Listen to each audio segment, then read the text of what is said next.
Buenas noches, muy buenas noches. El micro, jefe. Todos ustedes sean muy cordialmente bienvenidos a la librería Mar Adentro. Esta noche una actividad de difusión editorial que es muchas gracias, que es la presentación del libro Trobar, Metapoéticas en Occitania y en Sotavento, de Elena de Anda Camacho, un libro editado por la Universidad Veracruzana. Me voy a permitir dar lectura a la trayectoria de las personas que hoy nos acompañan, quienes son, además de Elena de Anda Camacho, bienvenida, y Álvaro Alcántara López y Rafael Vázquez Marcelo, muy queridos amigos de esta librería y destacados académicos, como ustedes podrán apreciar cuando lea sus trayectorias. Elena de Anda Camacho es profesora de literatura española y estudios de la negritud en Washington College, en Maryland. Es licenciada en letras por la Universidad Veracruzana y doctora en español y filosofía por la Vanderbilt University de Tennessee. Su especialidad es la censura inquisitorial y la literatura pornográfica del siglo XVIII en Europa y las Américas.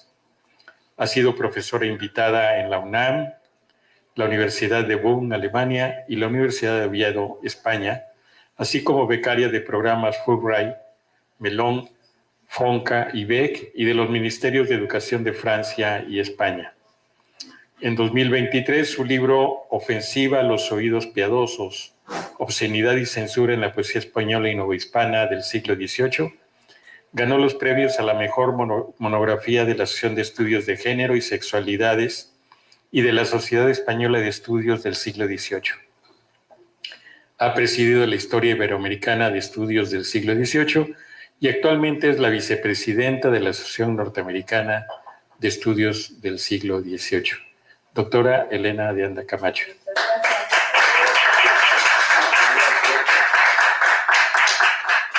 Como ya lo mencionaba Álvaro, un amigo de la librería, en efecto, no quiero omitir, sin embargo, leer su currículum. Él es doctor en Historia de México por la Universidad Nacional Autónoma de México y realizó una estancia postdoctoral en el Centro de Investigaciones y Estudios Superiores en Antropología Social. Es investigador titular del Instituto Nacional de Antropología e Historia, sede Veracruz. Sus líneas de investigación son construcción del poder local y disidencia social en el periodo colonial, afrodescendencias y narrativas identitarias en Veracruz e historiografía de las representaciones culturales.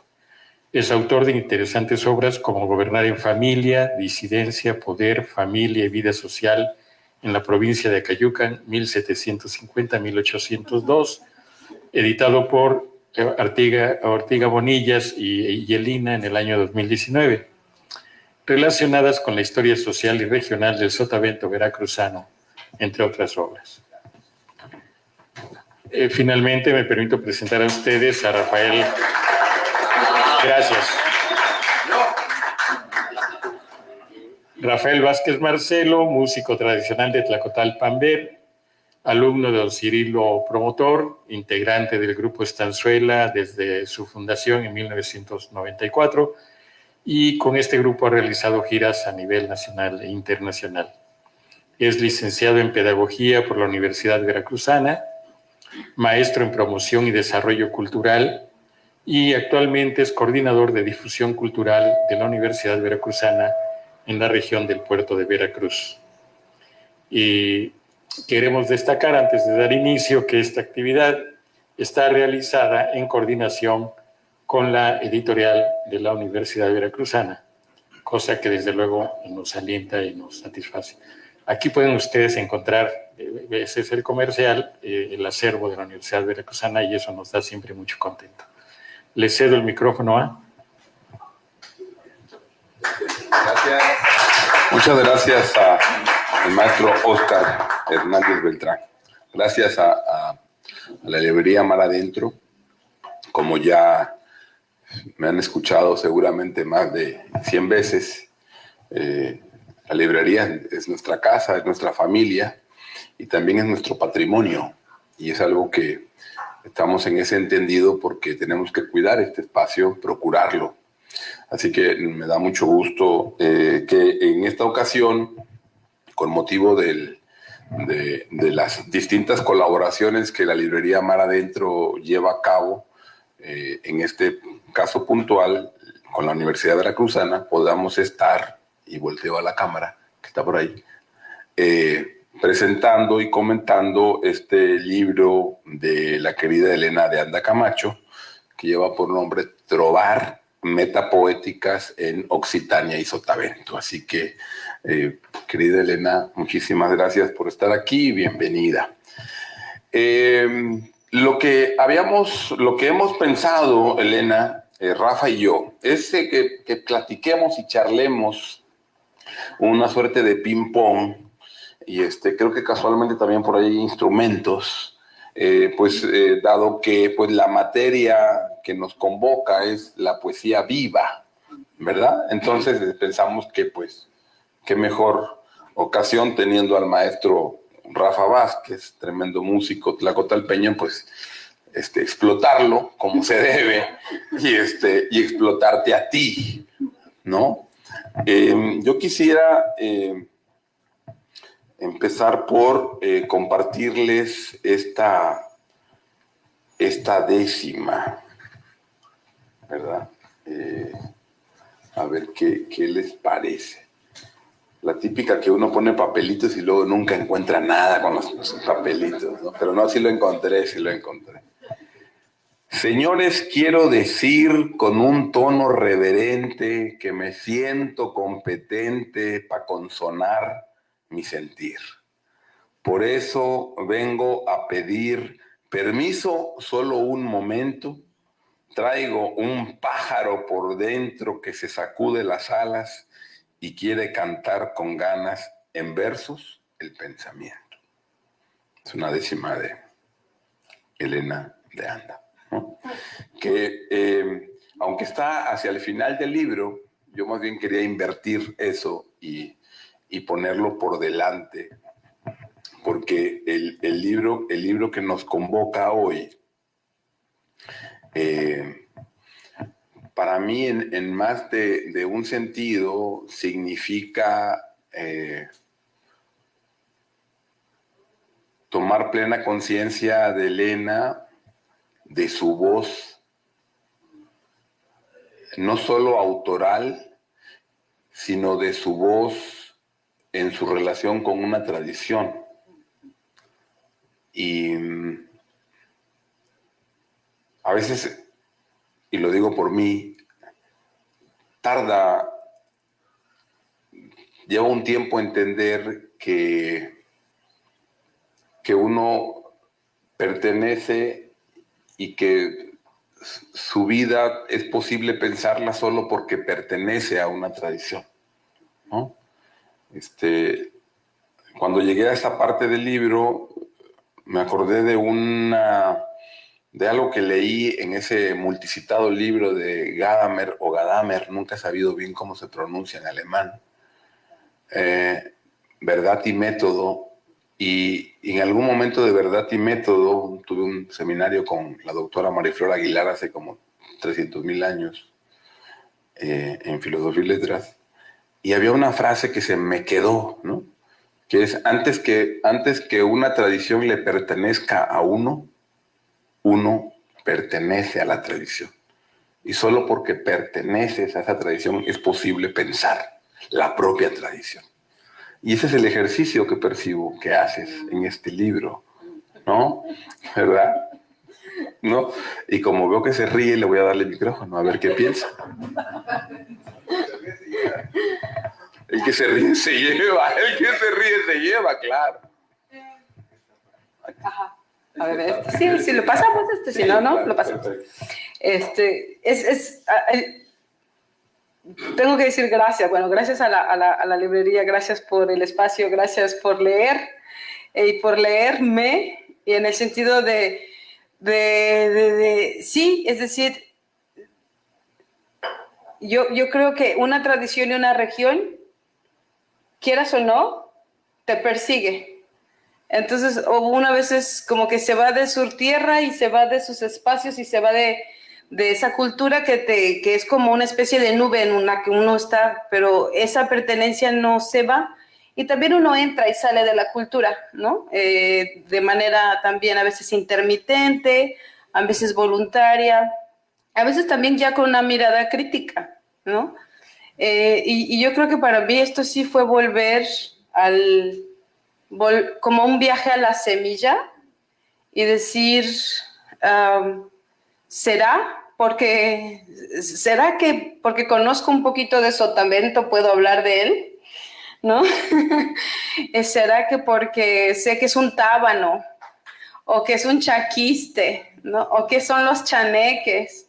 ¿Será que eso me permite volver a esos espacios, a esa cultura de una mirada crítica? Pero también enamorada, efectivamente. Entonces, aunque mi trabajo es como ser árida en el sentido de analítica, ¿no? Lo cierto es que los afectos no quería tampoco prescindir de ellos. Era así como, es hasta cierto punto, lo veo como un dar a una región que me ha dado también identidad. Uh-huh. Algo así se percibe en el trabajo, ¿no? Porque si el trabajo fuese trovar metapoéticas en Occitania y la región del Kamchatka, claro, uno pensaría otra cosa, ¿no? Pero no, es finalmente esa región acuosa a la que uno pertenece y que también es pertenencia de uno, ¿no? ¿Qué es lo que este libro nos plantea y nos ofrece, ¿no? Yo diría que consecuentemente con el título, lo que nos ofrece o pone sobre la mesa y nos propone es un diálogo, ¿no? Propone poner a dialogar con las posibilidades y limitaciones que todo diálogo supone, ¿verdad? Dos tradiciones poéticas, ¿no? Una tradición poética que dice Elena, donde habitan personas que han vivido, que vivieron entre el Atlántico y el Mediterráneo, ¿no? Entre los Alpes y los Pirineos, ¿no? La Occitania, ¿verdad? Y pone a dialogar otra región que es la región jarocha, ¿no? Esta región vivida, inventada, recreada, reconstruida, que solemos ubicar entre el puerto de Veracruz, a veces un poquito más arriba, incluso la barra de Nautla, hasta la frontera del actual Tabasco con Veracruz, ¿no? Y luego hacia abajo y hacia el costado, pues con la frontera con el estado actual de Oaxaca, ¿no? Entonces, propone un diálogo de dos tradiciones poéticas, pero cuya hermandad, aunque aborda, y a veces de manera, me parece a mí, un tanto obsesiva, la morfología, aunque dice que no, esa es mi lectura, dice que esa hermandad surge de un discurso o reflexividad que ambas tradiciones han desarrollado y desplegado sobre sus procesos tanto creativos como de transformación poética, ¿no? Entonces es como poner dos tradiciones que lo que nos dice, las estudio en paralelo no porque se parezcan en su forma necesariamente, sino porque tienen un gesto de introspección hacia eso. Entonces, quisiera si nos pudieras un poquito hablar para que quienes nos ven en Facebook y luego en YouTube y quienes están aquí, pues se enteren un poco eso de metapoéticas en Occitania y Sotavento. Ajá. Sí, ¿y por qué, no? O sea, ¿por qué de pronto comparar la versada jarocha con el siglo XII francés, ¿no? Y ¿por qué no comparar eso más bien con España, ¿no? En el siglo XII. ¿Por qué no comparar eso con la lírica andaluza o la lírica, yo qué sé, arábico-musulmana, ¿no? Y la realidad es que yo no estoy tratando de crear una genealogía. Entonces yo no digo, este no es el papá, ¿no? Esta no es la beta de donde nace el son jarocho. El son jarocho en realidad no tiene como la semilla única, ¿no? Es más como un rizoma, como algo que viene de muchas semillas, de muchos honguitos, de muchas cosas ahí en ese ecosistema. Pero lo que a mí me fascinaba tanto de este sur francés, que no es francés, es occitano. Entonces hay que imaginarse que Francia no era Francia, sino que estaba Francia dividida entre el norte y el sur. Y el norte, el oui, el sí, viene de oil, oui, oil. Entonces, sí, oil. Y abajo hablaban otro idioma que era como una especie de mezcla entre catalán, pero más francés, ¿no? Como un catalán más francés, mientras que el catalán sería como un francés más español, ¿no? ¿No? Así como un trío ahí también entre el italiano, o sea, un chile con mole, ¿no? Un champurrado, ¿sí? Pero hay que imaginarse que ese sur hablaba esta lengua que se llamaba occitano. Y ellos decían sí con la ok.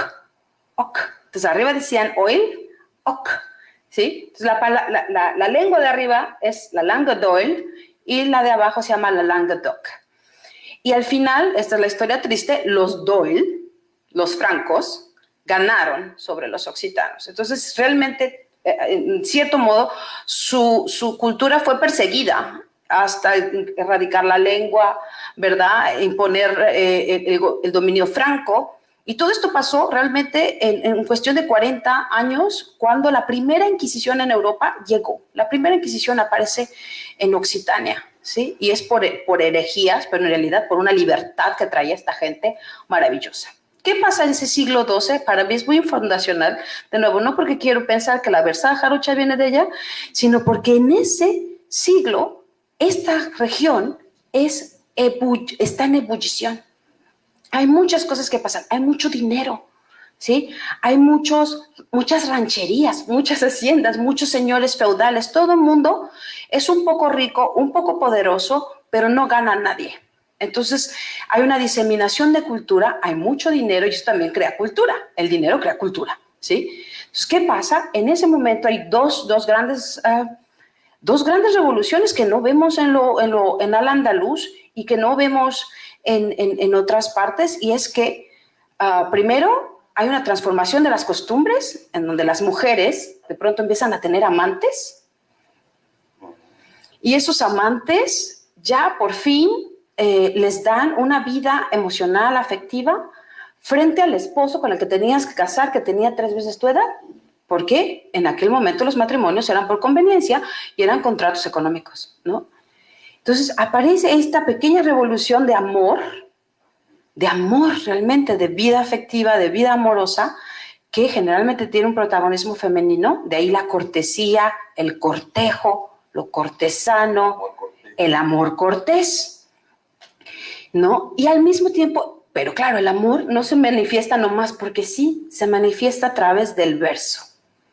Y entonces la segunda revolución es esa revolución que acompaña a esta revolución de las costumbres, que es por primera vez la poesía no solo habla de Dios, sino que habla de temas profanos, del amor, pero también de la política, de lo social, pero siempre del amor, ¿no? La sexualidad, y entonces hay verso picoso, hay verso galante, hay verso un poco sugestivo, ¿sí? Y todas estas dos revoluciones, para mí, de pronto, tal vez es la pura paranoia, pero dije, chafe, sotavento, 18, ¿no?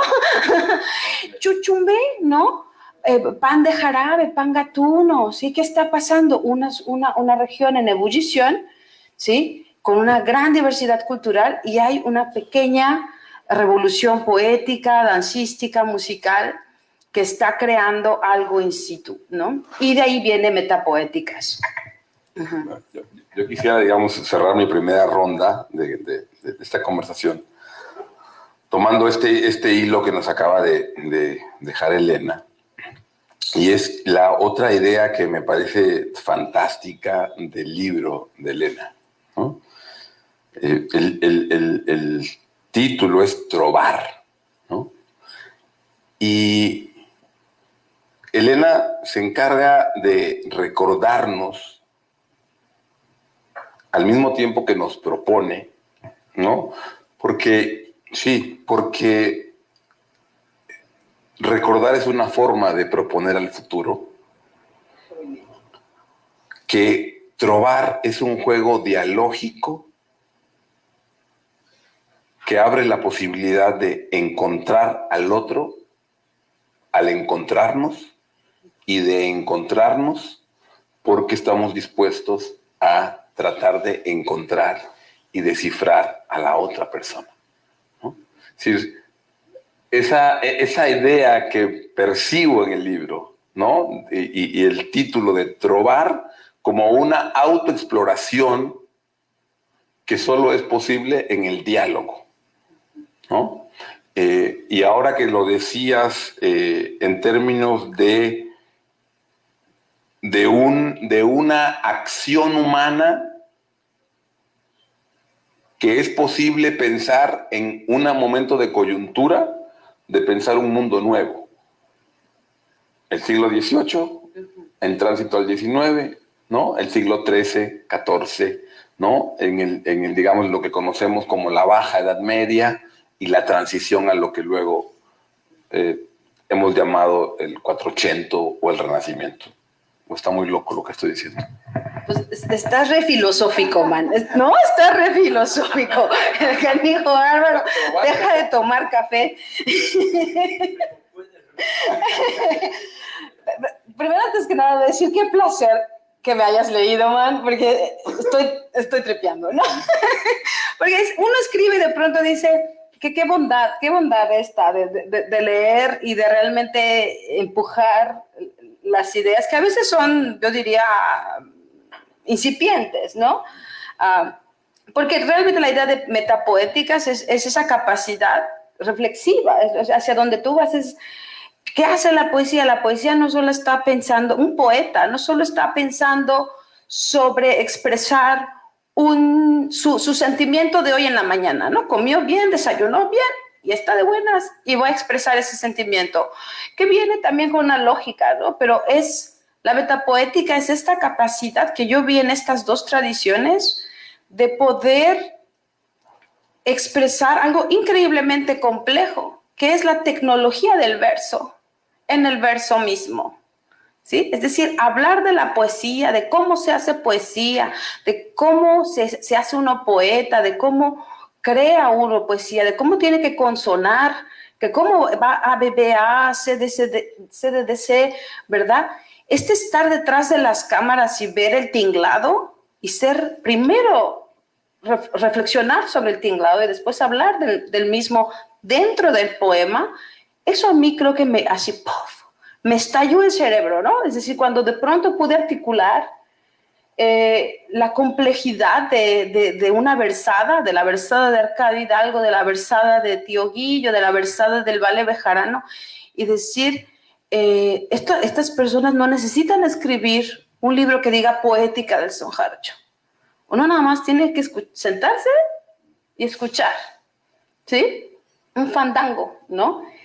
Pero para terminar hacia donde tú vas, ¿no? Es decir, sí creo que no solamente es ese autoconocimiento a partir de la creación y esa creación verla como parte de lo que uno ve y lo que uno experimenta y lo que uno reflexiona, pero también de que esto no es porque esto es lo que pasa con los poetas, los imaginamos acá arriba en la nube, ¿no?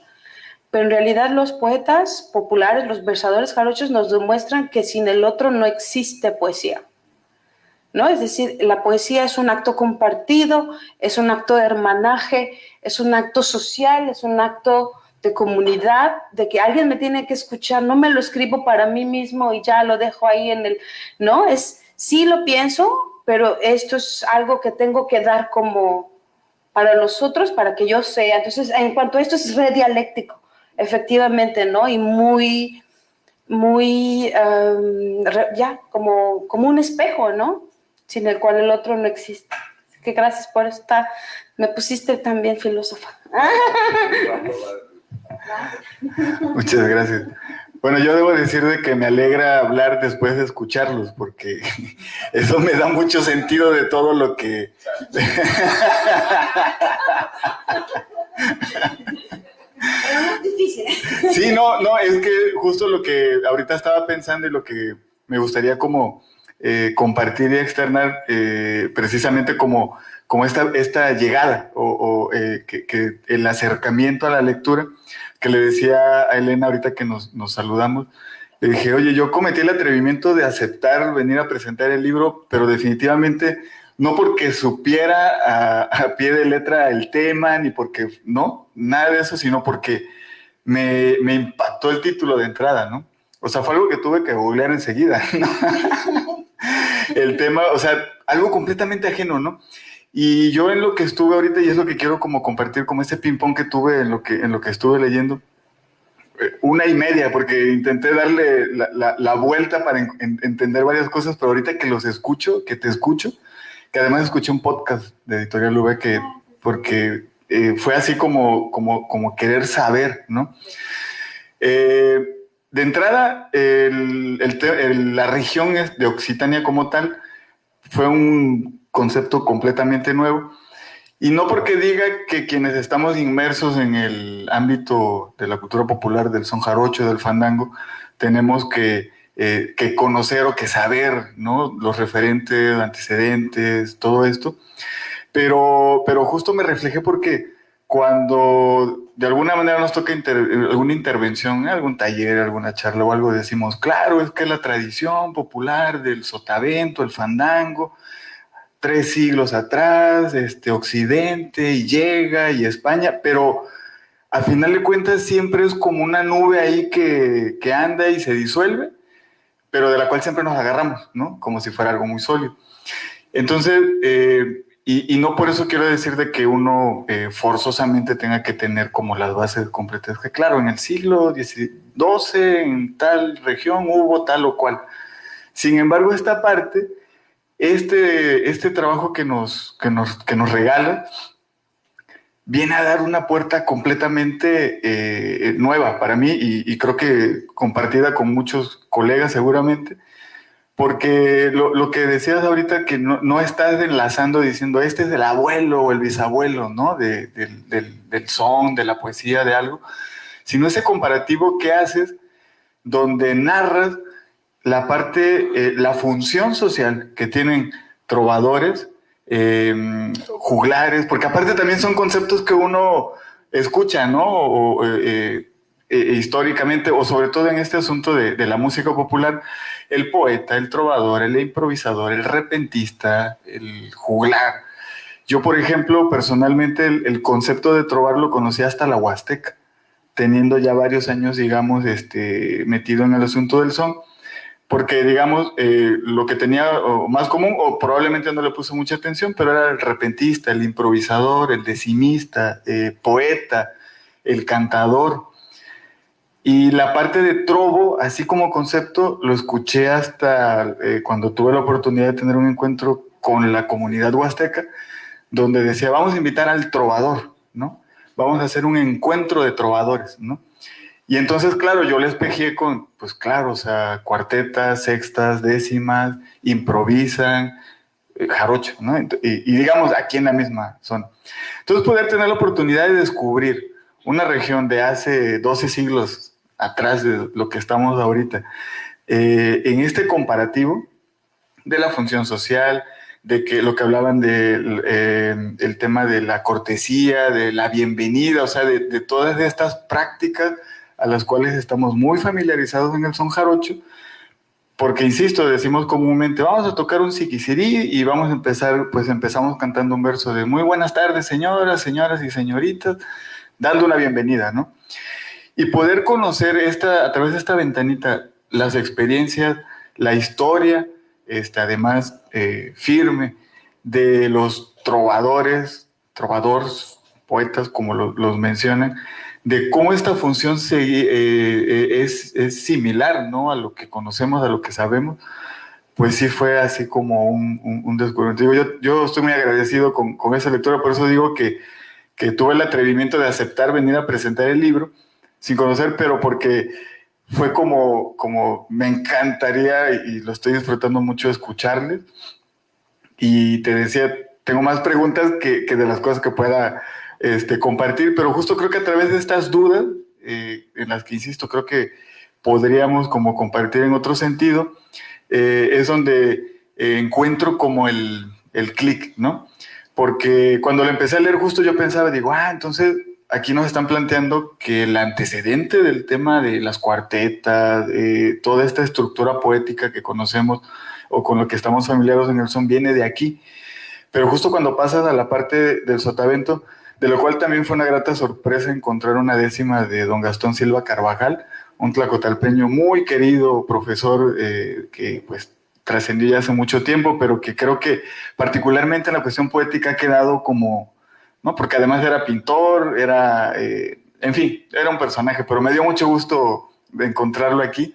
Cuando entramos a esta parte del sotavento, entonces evidentemente hay personajes que no podemos omitir, como el Tío Costilla, desde luego don Guillermo Cházaro, el Vale Bejarano, ¿no? O sea, todas estas personalidades en torno a la poesía que trascendieron, que hoy en día siguen vigentes en la memoria, y entonces se realiza como este comparativo, ¿no? De, bueno, entonces había una bienvenida en el parte de los trovadores occitanos, ¿no? Y entonces, claro, dices, claro, hay un son de bienvenida, o cuando un repentista inicia y se presenta, a eso hay una presentación, ¿no? En verso, mi nombre es tal, vengo de tal lugar y estoy aquí por tal cosa, ¿no? Doy la bienvenida pidiendo el permiso a los presentes, cortejo, ¿no? Reto también, ¿no? Que eso también es común en esta cuestión de los versos picones. La mención que hace, por ejemplo, con estos conceptos que yo los ubico más en la región de los Tuxtlas, lo del argumento mayor, el argumento menor, pero que al final de cuentas tiene toda una ideología en torno al contenido, en torno a la creatividad, a la imaginación, que los poetas tienen ahora sí que esta habilidad o este don, o como creo que ambas y muchas más, del hecho de poder expresar de manera rimada ideas concretas, ¿no? El tema de poner un tema en la mesa y sobre eso dedicarse a trobar, independientemente de las métricas, ¿no? Que si hablamos de cuartetas, quintillas, sextas, décimas. Entonces, este libro que de verdad, y no es como dicen, bueno, sí es un anuncio, pero no va en ese sentido, de poder leerlo, para quienes gustamos del son jarocho, del fandango como tal, es sin duda una parte muy importante para poder como reentender, diría yo, estas formas de las cuales nosotros estamos navegando, estamos participando, ¿no? Ahorita pues hay un movimiento, como bien lo mencionas también, y como lo sabemos, del fandango, que hay una revitalización increíble. Entonces todo el tiempo está, digamos, llegando personas o gente interesada, ¿no? Que a lo mejor se queda ahí, o a lo mejor se anima a agarrar una jarana y tocar, a lo mejor se anima a componer, a lo mejor se anima a cantar, y entonces para cantar se tiene que aprender versos, y para aprenderse versos tiene que saber cómo frasearlos, y de repente entramos al escabroso camino de ¿y qué significa esa palabra? ¿No? Lo mencionamos mucho, por ejemplo, en versos del Toro Sacamandú, cuando son desde luego versos o conceptos muy del campo, muy del tema del arreo, de la ganadería, y que a veces, bueno, cuando estamos en una parte urbana es así como que se apega, se arriguinda, o sea, como concepto que se surdea, ¿no? Que de las cuales son conceptos que a veces cantamos repitiendo porque nos los aprendimos, y a veces hasta mal dichos, ¿no? Porque escuchamos que sonaba así y ya lo repetimos. Entonces creo que también eso nos muestra una parte donde tenemos un campo bien interesante de introducir, y definitivamente ese trabajo nos da esa posibilidad, por lo cual yo estoy muy contento de haberlo conocido, muy contento de compartir aquí, te digo, más que aportar probablemente de cuestiones sobre tu trabajo, muchas de las preguntas, de escucharlos directamente nos da como una visión, o al menos para mí una visión más amplia de todo esto y de lo cual también nos obliga a seguir buscando otras cosas. Entonces, muchísimas gracias por brindarnos este trabajo y contentísimo de estar aquí. Gracias por leerlo así también, gracias. Es que lo que me gusta de presentarlo acá es que todo el mundo sabe de lo que estoy hablando, ¿no? O sea, es que todo el mundo sabe, justamente, hace poco lo presentamos en Tlacotalpan y estaba el taller de la 10ª. Y entonces cuando decíamos de eso de quedarte corto o pasarte, ¿no? La gente sabía específicamente qué significa quedarte con 7 sílabas, pasarte de 8, ¿no? Meter una sílaba forzada, no llegar, no rimar bien, hacer una sonante en lugar de una consonante. Y yo creo que hacia lo que estás llevando es esa noción primero de trobar, efectivamente. O sea, a mí me interesaba muchísimo. En francés uno dice trouver. Trouver es encontrar. Y en italiano es trovare. Entonces, todas las lenguas romances se quedaron con esa idea de trovar, menos el español. El español lo cambió a encontrar. Pero esa noción de trovar como encontrar persistió en la idea de trovador, ¿no? El trovador como poeta, como la persona que encuentra la rima, que encuentra el verso, que encuentra la palabra, ¿no? Que encuentra el poema. Entonces, es cierto lo que notas, es decir, en Occitania tenemos estas dos vetas. Por un lado el trovador, que es el que hace poesía, y por el otro lado el juglar, que es el que repite la poesía. Y aunque yo no podía superponer así al versador jarocho con el jaranero, sí decía yo, mira, el jaranero en realidad entra y sale de como una especie de base de datos, ¿no? Que son los versos sabidos. Y esos versos sabidos nos pertenecen a todos y todos tenemos el derecho de cantarlos en un fandango, ¿no? Esos son nuestros versos de la comunidad. Y el juglar también participaba de esta especie de los versos sabidos, pero el trovador entraba y salía de esa base de datos, pero también hacia los propios. Entonces, esa bonita como ir entre soy un ser social, soy un ser comunitario, ¿no? Canto los versos que otros cantan, pero también les pongo mi propia pimienta, me echo mis propios versos, combino, y esa capacidad a mí me parecía como wow, ¿no? O sea, porque todo el tiempo están tanto innovando como recreando. Y yo creo que eso es el son jarocho en realidad, es decir, por eso ningún son es igual, ¿no? Por eso las grabaciones son tramposas, porque nos ofrecen versiones estancadas, versiones de un día, una performance, pero no nos dan un son, nos dan una performance, la performance de ese son, pero el son en realidad nunca tiene una versión única, ¿no? Y dentro de esas, de nuevo, yo soy letrada, entonces lo mío pues era la palabra, ¿no? Y analizando ahora sí las palabras dije, mira qué interesante, ¿no? En un fandango siempre hay cortesía, hay ciertas fórmulas, ¿no? Que comienzo, yo no quiero comenzar porque el que comienza acaba y yo no quiero acabar, ¿no? Y eso ya te dice un montón, ¿no? Te dice que uno se siente inseguro cuando uno está versando, pero que también ya empezó el fandango, pero al mismo tiempo es una muy buena copla, entonces todo el mundo sabe que estás rimando bien, ¿no? Y todas esas fórmulas a mí me parecía que establecen un ritual en el fandango, que también esas reglas pasan a la gente que lo está escuchando. A lo mejor ahí hay un chiquillo que quiere versar también, ¿no? Y dice, mira, así se empieza, ¿no? Se empieza con un siquisirí, ¿no? Uno no empieza con cualquier otra cosa, uno empieza a lo mejor con un fandanguito, ¿no? Pero como que hay ciertas reglas, y esas reglas no hay como una especie de manual del fandango, pero solo en el fandango, a partir de la reiteración de esas reglas, se empieza tanto a ritualizar como a establecer las reglas del ritual, ¿no? Y de esa manera se propaga. Y yo creo que los trovadores precisamente tienen esta capacidad, tanto a la hora de escribir, de versar, como a la hora de cantar, de hacer eso mucho más visible porque lo hacen con la palabra. Uh-huh. No sé si va por ahí, más o menos. Sí, muchas gracias. Pues bueno, esa era una y la otra, Por ejemplo, cuando se habla, o más bien mi duda de lo que, y aprovechando que estás aquí, por ejemplo, entiendo que, bueno, tú estuviste desarrollando estudios, ¿no? En Francia, todo eso, pero a mí personalmente, y aprovechando, me gustaría saber cómo fue. Desde luego, pues tú vienes también de una tierra del sur, familiarizada al fandango, a la tradición musical. ¿Cómo fue como encuentro con la región, particularmente con estos personajes de trovadores? Hace rato decía, entonces fue así como de claro, Sotavento, ¿no? O sea, ese momento donde tú lo encontraste, bueno, no sé, me interesa, me intriga el proceso, o cómo fue el caminito donde tú llegaste ahí tanto a la región como a los personajes, como a la poesía, y hasta llegar a ese punto donde dices, claro, Veracruz, Sotavento son jarocha.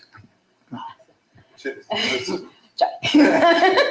Pregunta tipo examen doctoral. Sí, así como, bueno,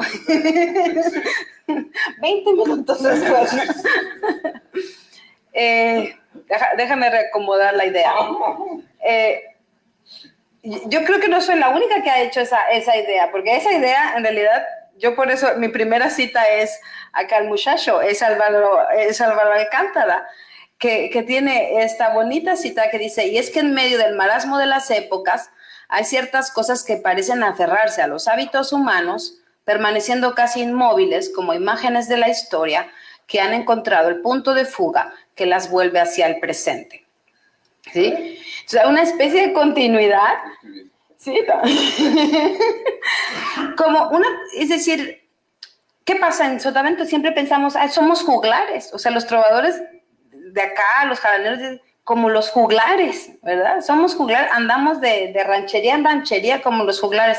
Yo encuentro mucho eso en las reflexiones de versadores de acá, ¿no? Que dicen, nosotros nos sentimos como juglar, nosotros sentimos... Y la misma idea de trovador ya era un reenvío nominal, ¿no? A investigar esa beta. O sea, era casi como una obligación de decir, ¿por qué estamos utilizando esa palabra? Y por qué llega hasta ahora. Y lo de, yo creo que lo que encontrar primero Occitania, para empezar allí, yo tuve la oportunidad de ser una becaria del Ministerio de Educación en Francia y viví allá y de pronto vivir en ese espacio rural, íntimamente rural, campesino, ¿sí? En donde la gente estaba tan orgullosa de su lengua, pero solamente los viejitos la hablaban, ¿no? Y de pronto los jóvenes, justo cuando yo empecé a llegar, la universidad ya daba clases de occitano, ¿no? Como acá Yucatán, que de pronto ya la universidad es bilingüe en español y yucateco. Y los estudiantes ya querían aprender occitano y de pronto ya había las cosas en francés y en occitano, una emergencia, una resurgencia de la identidad. Yo creo que también me evocó el hecho, ahora sí pensando en Sotavento, de pronto estar muy orgulloso de dónde vienes y que eso no siempre fue el caso, ¿no? Entonces, en Occitania incluso yo aprendí occitano, que es una lengua que no sé para qué aprendí, pero es muy bonita. Sí, yo nunca jamás la he vuelto a ocupar, pero yo aprendí occitano y está traducida, entonces está siempre acá, aunque está en occitano el original, porque también quiero honrar el idioma. Todas las citas están en occitano con su traducción al español, porque a mí me interesa también que se honre esta lengua tan hermosa. Y como decía, de pronto fue muy fascinante ver a estas personas, especialmente los jóvenes, sintiéndose muy orgullosos de ser occitanos y las instituciones también, ¿no? ¿Qué pasa con no sentirse siempre orgulloso de su identidad? Y ahora sí, en Minatitlán, ¿no? Uno tenía que ser jarochita de tanto en tanto, o sea, cada fin de año había que vestirse de jarocha y hacer el folclore y todo. Y no siempre yo valoré la cultura a la que pertenecía. De nuevo, era como un poco una cultura impuesta, como lo que te dicen tus padres que tienes que ser. Y solo fue, yo creo, ya en Jalapa, por ahí de los 90 y tantos, que ya no te decían, jarochita, negrita, ¿no? Sino de pronto ser afromexicano estaba bien, ¿no? El Festival Afrocaribeño nos hizo sentirnos súper conectados, justamente con, ¿sabes? Con lo que Antonio García de León trabaja, ¿no? Con este circuncaribeño, ¿no? Nos sentíamos ya hermanos de Habana, ¿no? De la Dominicana, de Puerto Rico. Ser indígena con el trabajo del 94 de los zapatistas fue una reivindicación de los indígenas, pero también social, ¿no? Entonces, de pronto, a mí me pareció que esta generación de la que fui parte y la que soy parte, fuimos testigos de decir, somos jarochos. Como sí, soy jarocha, ¿no? Sí, claro que sí, soy jarocha, sí, y yo les bailo zapateado, ¿no? Y no fue necesariamente algo que era antes, ¿no? Que bien te calificaban, te ponían el epíteto de jarocho como si fuera un epíteto específico. Y esa transformación también nos hizo, yo creo que a muchos, especialmente a mí desde la academia, a volver los ojos y a decir, esto no solamente es algo de lo que uno puede hablar desde el punto de difusión cultural, sino esto es materia compleja que la academia tiene que conocer, que la academia tiene que informarse. Entonces, no solamente es traer para mi región, pero también decirle a la academia, ustedes tienen que conocer Sotavento y no lo saben, ¿no? Y de esa manera llevarlo a otra especie de esfera.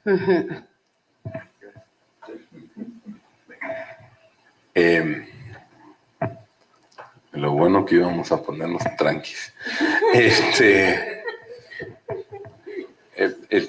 También yo quisiera compartirles que también la lectura de este libro de Elena me hizo recordar una vieja pasión que descubrí por ahí, si no me falla la memoria, de viejito prematuro, como en el 99, ¿no? Y empecé quizá un poquito antes, 97, 96, que empecé a poner mucha atención en esos dichos que se usan no solo en el Sotavento, también en el Istmo, pero que son dichos donde o son contradictorios o terminan por no decir nada. O sea, no hay una definición, ¿no? Pero que esa falta, voy a decirlo así, de definición, implica, a la luz de la lectura de tu libro, una provocación para encontrar. ¿A cuáles me refiero, no? Dice, ¿cómo está esto? Entre verde y seco,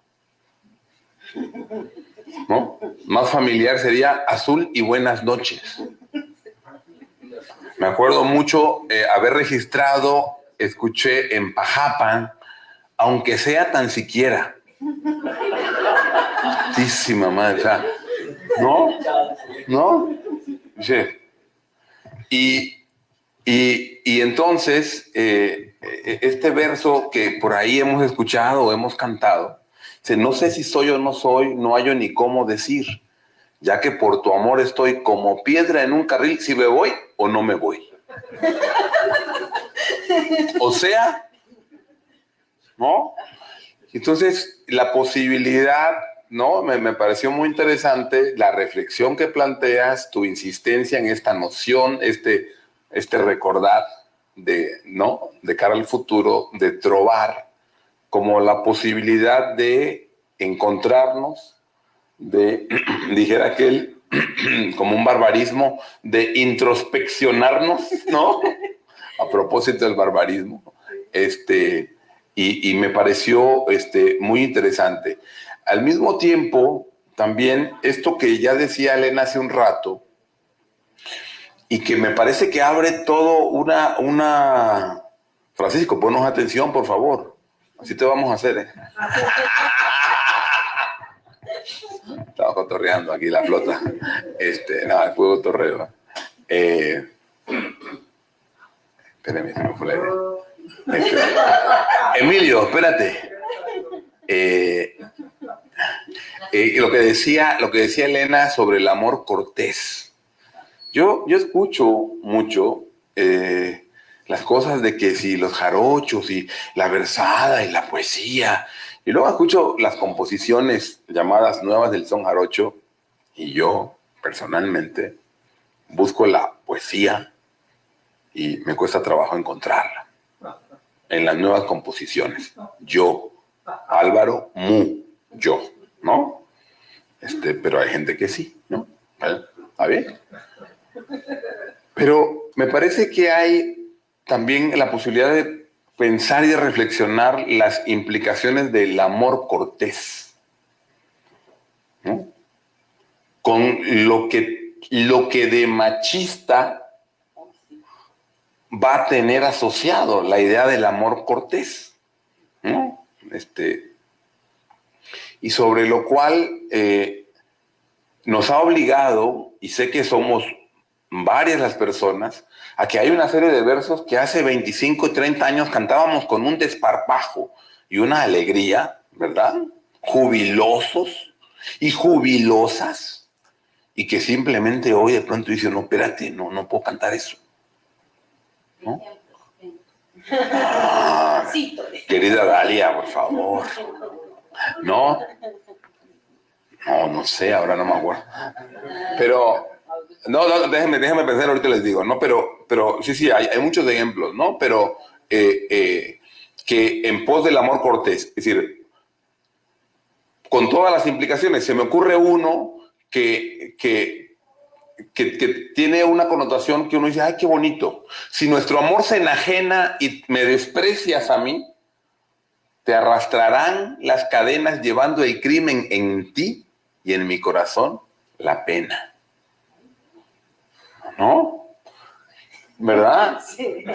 Qué fuerte, sí, ¿no? Sí. Y creo que ahí hay, yo advierto y lanzo esta idea, porque hay una revisión, una relectura de mucha de la versada, ¿no? Que nos debe de quedar como la memoria de lo que alguna vez fuimos, pero ya no queremos seguir siendo, ¿no? No es renegar a nuestra historia, pero sí someter a la crítica, ¿no? Esa manera de autodescribirnos y de percibirnos y de tratarnos, ¿no? Por eso es que de pronto las cosas violentas, el tal, no, ¿sabes? El maltrato verbal o la palabra que nos acostumbramos a esconder el comentario molesto, ofensivo, con una charada, y dices, no. Y creo que es bien interesante la ventana que abres de recordarnos, hay una noción de amor cortés que surge en una geografía bien distante, pero que llega, nos aterriza y nos habita, ¿no? Y que está ahí en esa versada, ¿no? Digamos, pienso en los versos del son de la gallina, ¿no? Así, hay unos versos que dices tú, cámara, no hay manera de que los pueda uno cantar ya ahora, ¿no? Pero los hemos cantado antes, ¿no? Entonces, bueno, quería decir eso. Y quizá para también, por mi parte, ir cerrando, porque la idea es provocarles en la lectura de este libro, no agotarnos. Quisiera lanzarle un buscapié a Elena, y antes de eso, hacer un comentario, digamos, una toma de distancia de algunas cosas que plantea ahí. A mí tengo la impresión que por el propio carácter del libro, haces como generalizaciones muy gruesas, que en muchos casos, desde mi lectura, son difíciles de sostener, ¿no?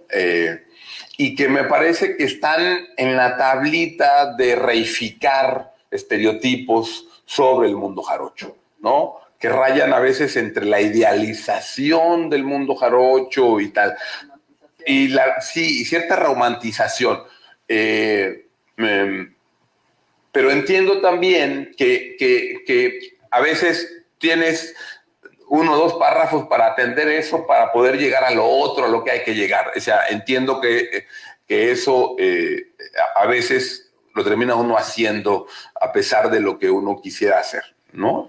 Pero bueno, pero eso me lleva un poco, y con esto me gustaría casi cerrar, que sería, los ejemplos que tomas son de varones.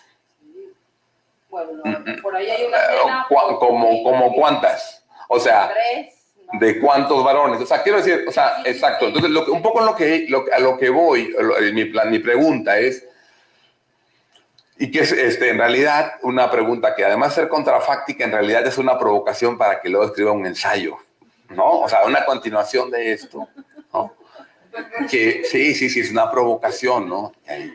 Y ahí luego nos citen, mar adentro, me propusieron, o sea, ¿te acuerdas? Exacto, claro, por supuesto. Sí, no es tan tonto uno, déjate de eso.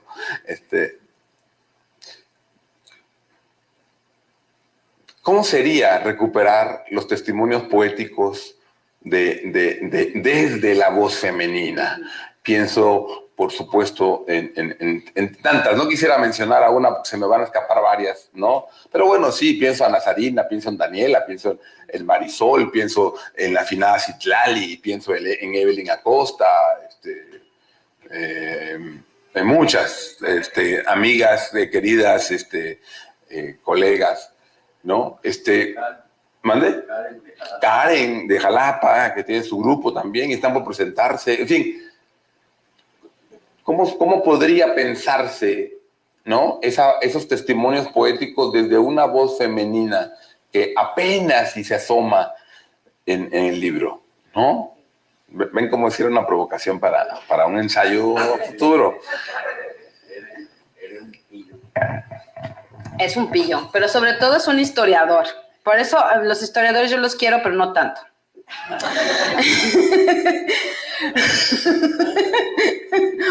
Pero sí se le quiere. Yo sé, hay dos cosas sobre esto de del puntillismo justamente factual, ¿no? Por supuesto que yo estoy acá romantizando a este pueblo, claro que sí. Trato de tener una mirada objetiva, pero es muy difícil. También este libro, a diferencia de mi primer libro, este es un libro realmente que yo escribí más de divulgación que pues que los libros medio aburridos de la academia, ¿no? O sea, los libros de la academia son, pues uno que los escribe, pues se la está pasando súper bien, ¿no? Pero realmente son otro género, es mucho más puntilloso, tiene 400 páginas de notas a pie de página, ¿no? Y aunque yo soy muy obsesiva con mis fuentes, y es algo que en el otro, por ejemplo, trabajaba yo mucho más, especialmente el siglo XVIII español y nuevo hispano, aquí sí tuve que hacer como algunas negociaciones, ¿no? De decir, mi lado historiador o el wannabe que tengo de historiadora, tuvo que sacrificar tal vez una exactitud.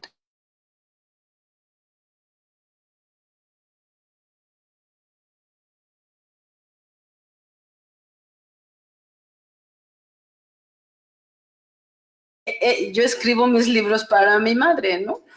Entonces, ahí sí tuve que hacer efectivamente eso, pasar pero es cierto que una que duele, porque uno podría siempre escribir mucho más de ciertos temas, y otra que pues digo, tengo que hacerle honor también a muchas de estas pendientes. Algo que tocó, que me pareció súper interesante, fue lo de censurarse a la hora de cantar coplas. Yo estoy dividida ahí, la verdad.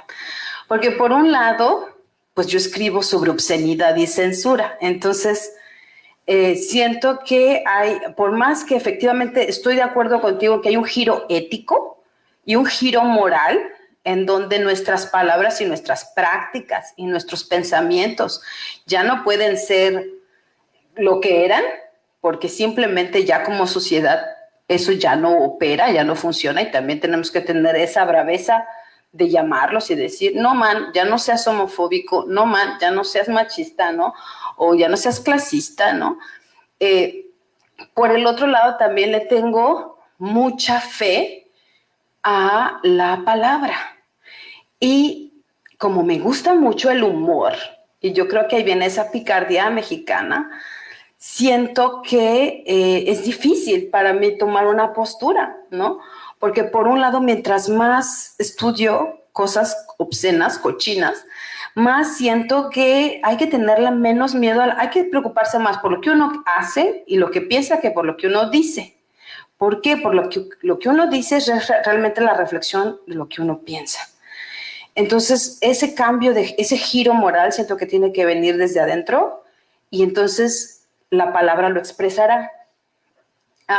Pero al mismo tiempo, me gusta pensar que la palabra tiene que así pedorrearse de todo, ¿no? A lo bruto, a lo güey, a lo descarnado, a lo terrible, ¿no? Porque también eso es parte de la experiencia humana, ¿no? Y nos lleva a espacios que tal vez son difíciles de confrontar, y yo creo que eso es lo bonito del fandango, que si de pronto alguien, ponga usted, ¿no? En este espacio imaginario, alguien se pone de machista, alguien puede salir ¿verdad? Una versadora a decir, a poner a alguien y tendido en la riata, ¿no? Entonces, esa capacidad democrática que tiene el fandango de provocar y de crear espacios en donde hay una mayor democratización, en donde lo que importa es que seas bueno, no quién seas, creo que eso está rico. Sobre las mujeres, efectivamente, yo ahora sí, como buena letrada, tuve que buscar cosas que estuvieran publicadas, y ese fue mi corpus. Entonces, ¿qué pasa? Que también el canon de los versadores es masculino. O sea, ¿no? O sea, Daniela sí, ¿no? Sacó su trabajo, Sol va para allá, pero la mayor parte, Caterina Camastra, por supuesto, también, ¿no? Ana Sarina Palafox, es decir, a mí yo creo que me tocó el alba de una forma en la cual las versadoras empezaron a asumirse como tal, ¿no? Pero cuando uno ve el canon de lo publicado, todavía sigue siendo masculino. Eso no le quita valor, ¿no? Pero sí te hace ver efectivamente un pedazo del pie, ¿no? Y yo creo que lo que viene, mientras más se publiquen las versadas de las personas que están ahora escribiendo mujer, ahora sí, mujer, hombre o quimera, vamos a poder tener muchísimas perspectivas del mismo fandango, pero ya desde otras miradas. Por así de chisme, las trovairits, así como había trovadores, había trovairits. Entonces había mujeres que escribían trovar en el siglo XII en Occitania, pocas de nuevo, pero no significa que no hubieran. La diferencia, por ejemplo, es que sus poesías son más sexuales. Entonces ellas sí dicen así como, yo quiero tener al novio cerca de mí, ¿no? Y vente ahorita antes de que venga mi marido, ¿no? Y una de las cosas que también tenemos que recordar es que nuestra literatura, por más que nos digan, viene en realidad de las jarchas mozárabes. Y las jarchas mozárabes son cantares de mujeres del siglo X, del siglo XI en España. Es la primera vez que uno ve español en un documento. Y esas jarchas decían, meu habib, ¿qué faré sin ti? ¿No? Que se decía, mi amiguito, ¿qué haré sin ti? ¿No? O mi amiguito, meu habibi es allana, mi amor, mi amante está en la ventana. Entonces, a veces se nos olvida eso, saber que toda la literatura española viene en realidad de canciones de nenas que están tratando de ocultar al galán que se les metió a la cama, ¿no? Sí.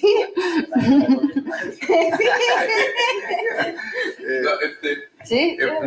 Bueno, algo más. Como pueden darse cuenta, como ya escucharon de viva voz, este libro, Trovar, Metapoéticas en Occitania y en Sotavento, es también la posibilidad y el recurso de Elena de encontrarse a sí misma y encontrarse con su memoria, ¿no? Y me parece que cuando uno también transmite esa pasión y esa búsqueda en el trabajo que uno hace, me parece que es ahí donde tenemos las posibilidades de encontrar lectores, ¿no? Que nos devuelvan las palabras. Habíamos pensado, Elena, para cerrar este evento, de nuestra parte, queremos invitar, dado que es trovar, ¿no? Queríamos invitar al gran Nico Castro, que estamos ahora en la ola expansiva de su celebración de 80 años, sus primeros 80. Ese hombre tan galán, y les pido un aplauso para Nico Castro. Y le pedimos a Nico Castro que por favor nos cerrara esta parte, amén de algunas preguntas de ustedes, con 4 o 5 décimas o versos, y vamos a acompañarlo tocando un zapateadito, algo así abajito para que...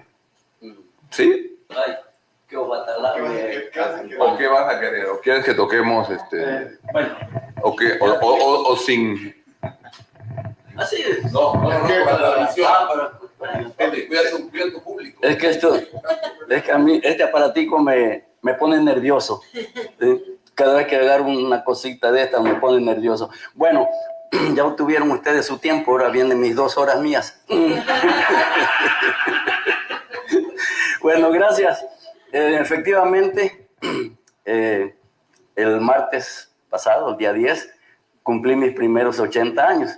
Y gracias por esas felicitaciones. Fíjense que platicando brevemente con Elena, te puedo llamar así, ¿verdad? Bueno, me di cuenta de lo grande que es. Y yo me di cuenta de lo pequeño que soy. En cuanto a ello, le platiqué que me había invitado amablemente Álvaro, mi compadre, mi camarada, casi mi primo hermano. Y acepté con gusto, porque dije, bueno, sí, tenía yo la gran intención, y de hecho lo hice. Venía yo aquí en la guagua, y ya estaba yo a punto de tocar el timbre cuando me habla una finísima amiga que urgía mi presencia, que si le acompañaba yo a un evento muy importante, que fuera yo a mi casa a ponerme guapo. Ya venía guapo para acá. Por favor, coño, qué modesto es el chico y tenía yo la firme de venir a la exposición del libro de los afrodescendientes, que me pareció interesante. No tuve la oportunidad, discúlpame algo, pero mi intención era estar aquí por tu amenas charlas. Y ahorita que Elenita dijo de los afromexicanos, digo, continúa, fíjate, Obatalá me dice, espérate, vas a ir ahí. Y la diversidad de la versada, juglar y toda cosa, y le platicaba yo a ella brevemente que sí, digo o hago décima poesía gracias a la bendita o maldita pandemia, no sé. Porque cuando llegó eso, yo no hacía nada, más que leía décima y toda cosa. Y a raíz de eso, pues como nos metieron miedo que los de la última edad íbamos a ser los primeros en el RIP, sí. Entonces me cuidé al máximo, que quede claro, me cuidé al máximo. Yo no salía. Nico, hola, no te acerques. Sí. A todos, hola, ¿cómo estás? Te saludo muy bien, hasta para allá. Sí, en serio. Iba yo al mercado a una hora donde casi no hay gente y toda cosa, y llegaba toda, sale, y sale, sí. Bueno, hasta los billetes, todo. Y afortunadamente. ¿Para qué? Que la cámara, pues, no me interesa, me interesan ustedes. Entonces, me cuidé mucho. Cuando vino la primera vacuna, yo ya estoy del otro lado, espérate, faltan 4 más. Bueno, va. A raíz de eso, todos mis compañeros del grupo que tenemos, que se llama Los Chincualudos del Son, que es puro viejito aguao que estamos ahí, sí, de la última edad, nos pusimos en contacto con esa tecnología del Zoom. ¿Qué bonito? ¿Cómo estás? Bien, ¿y tú? Bien. Entonces, otra compañera que ya no está en el grupo, y triangulamos, y todos los días a las 7 de la noche nos conectábamos. Oiga, bien, oye, te veo bien, que no sé qué, que el otro, síguete cuidando, y bla, bla. Estábamos babosadamente 1 hora. Un día estaba yo dándole 2, 3 charrascazos, porque medio le doy a la charrasca aquí, y me dice Salvador, oye, espérame, yo también saco mi jarana, y saca su jarana. Otra vez. Canta un son. Bueno, para pronto, ya sabes, el colazo de cajón. Tengo como 4 años que no me aprendo el colazo. Y ya le dimos, se oía de la fregada, ¿no? Y después la compañera, Violeta, que se llama ella, iba así. Y al otro día, otra vez y otra vez, pasó la crisis de la bendita o maldita pandemia y decidimos formar el grupo. Salvador, sí sabe décimas con todas las reglas gramaticales que te decía yo, con todas las reglas gramaticales, es poeta y todo eso. Y de ahí, como estaba yo tan solitario, hasta la fecha, lo que dijiste hace rato me llamó mucho la atención, que te despiertas y expresas tu sentimiento en una poesía, en una décima. Dicen los que saben que la décima también es poesía, de arte menor, pues no, pues para ustedes, pero para mí, pues. Y precisamente, digo, el lunes me acosté mirando mi finísimo partido de béisbol y toda cosa, y me quedo bien dormido. Desperté como a la 1:20 de la mañana, ya era 10 de septiembre, día de San Nicolásito de Tolentino, y ahí me hice una décima por mis 80 años. Y cuando dijiste que te despiertas y toda cosa y expresas tu sentimiento en una poesía, y efectivamente, digo, mira nada más, Elenita, le atinaste. Hoy que llego a los 80, me pongo a meditar, ¿cuántos años voy a durar? Pues ya he perdido la cuenta. Y así va la décima, y hasta llegar. También se me va. Bueno, a raíz de lo que le estábamos diciendo, de tu libro, de tu presentación la semana pasada, cuando me hiciste la invitación amablemente, digo, sí. Y digo, bueno, voy a decir unas décimas que habla acerca de la negritud, de la discriminación racial. Y ahorita hablando y todas cosas, dice de amores, de versos, de la cosa, y digo, ay Dios, ya me comprometí, porque también tengo unas decimitas por ahí que hablan del amor y toda cosa, y digo, de Castro, Tlaliscoyano, Juglar. y me voy a permitir entonces decir unas décimas acerca de la discriminación racial. Ah, sí, que mejor.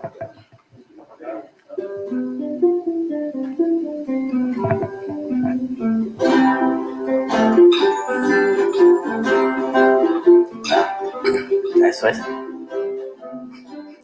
Esta cuarteta es de don Nicomedes Santa Cruz, no mía. África, tierra sin frío, madre de mi oscuridad. Todos los días ansío recobres tu libertad.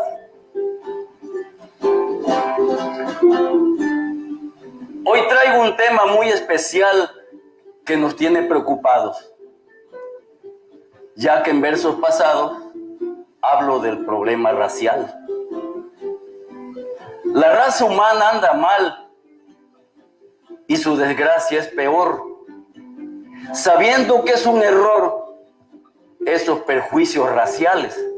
Aquí todos somos iguales, lo mismo el blanco que el de color.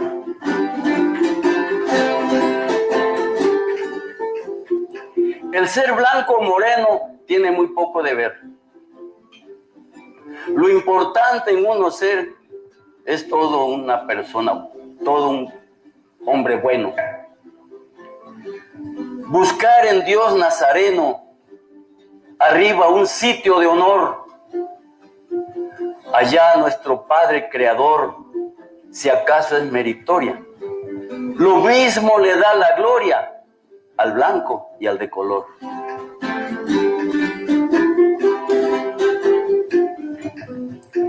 Ojalá el ser humano en el color no fijarse y unos con otros llevarse como si fueran hermanos. Si hubiera entre los cristianos un poquito más de amor, la vida sería mejor y de mucho más provecho, teniendo el mismo derecho el blanco que el de color.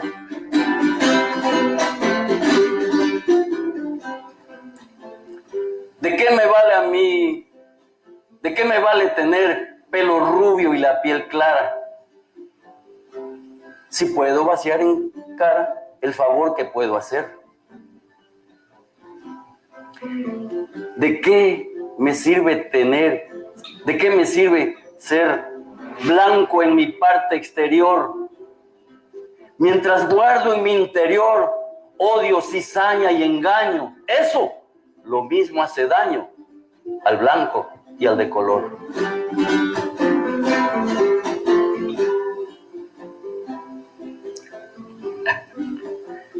Melchor, con su piel oscura, fue a Belén y adoró al niño. Allí le ofreció cariño, abnegación y ternura. Judas, según la Escritura, siendo blanco, fue un traidor. Si vendió a su profesor y lo entregó con un beso, desprestigiando con eso al blanco y al de color.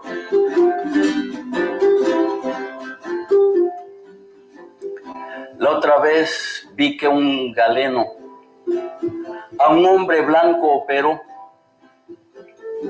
y en el pecho le injertó el corazón de un moreno.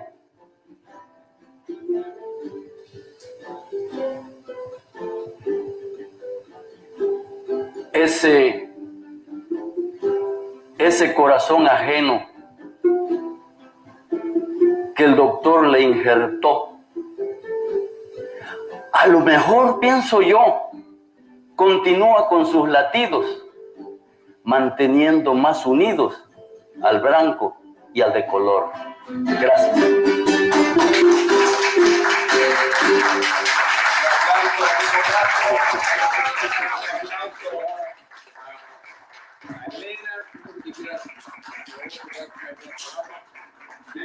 Le pedimos a Elena que cierre, por favor.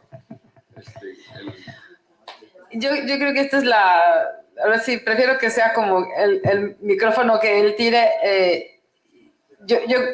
Para cerrar, ahora sí, lo que abrimos y volver al principio, ¿no? Que te tirabas, efectivamente creo que la maravilla de la complejidad que es recordar el verso, ¿verdad? Hacer la performance en sí, compartir ese sentimiento con una audiencia que es parte del yo, en la cual nos reflejamos y nos vemos en ti como nuestro poeta, ¿verdad? Y vemos tus aciertos y en tus errores los celebramos por el desafío que eso también implica, ¿no? De versar frente a nosotros. Yo creo que eso es lo que me hace simplemente que se me enchine la piel y decir, a huevo, soy jarocha.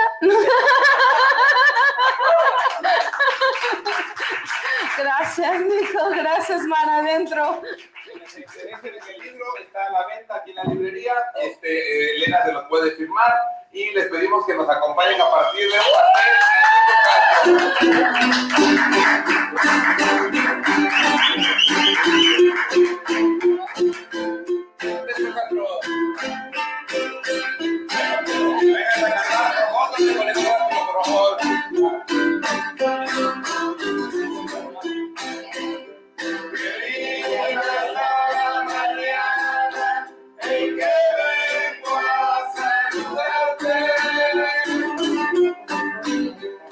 venimos todos con gusto y placer.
mar adentro, ¿eh?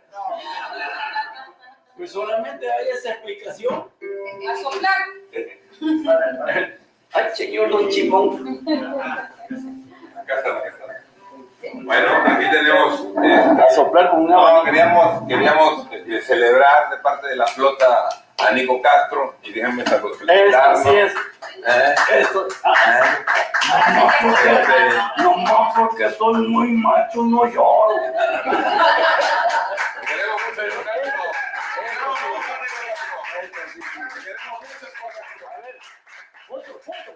El rey de la Kikiri, el famoso rey de la Kikiri. Usted sabe que es tremendo. No, aquí. Yo se las tomo que ustedes siempre aquí. Sí, bueno, a ver, Nico Castro, préstale el. Si nos prestan un cuchillo y que le soplen y que. ¿Quién grabó mi décimo para que me Sí. Está bueno, entonces. Ahí viene, mira. Ahí viene toda la tecnología. A ver, Nico, primero guarda por favor tu pastel y te van a tomar la foto. Exacto. Fíjese bien, Pide tu deseo. Un deseo. Sí, claro. Que estén todos presentes en mis segundos 80 años.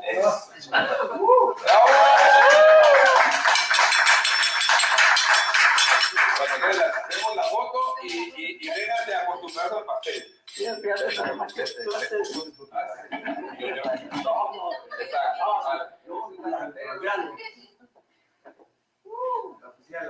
Eso es. Así lo bueno, tenemos fotógrafo. Así una rosa de bien está. Bueno, muchas gracias. Bueno, sí. Los libros de Elena están a la venta y si alguien quiere comprarlo, aquí Elena se los va a firmar con todo gusto. Sí. Y por favor pasen por su rebanada pastel. Nico Castro, por favor. Alguien que sepa para qué pasteles Tú pártelo. Vamos, Nico Castro. Es que mi otra vida fue camisero. Paisano. Dale, ¿Qué Nico dice mi país allá?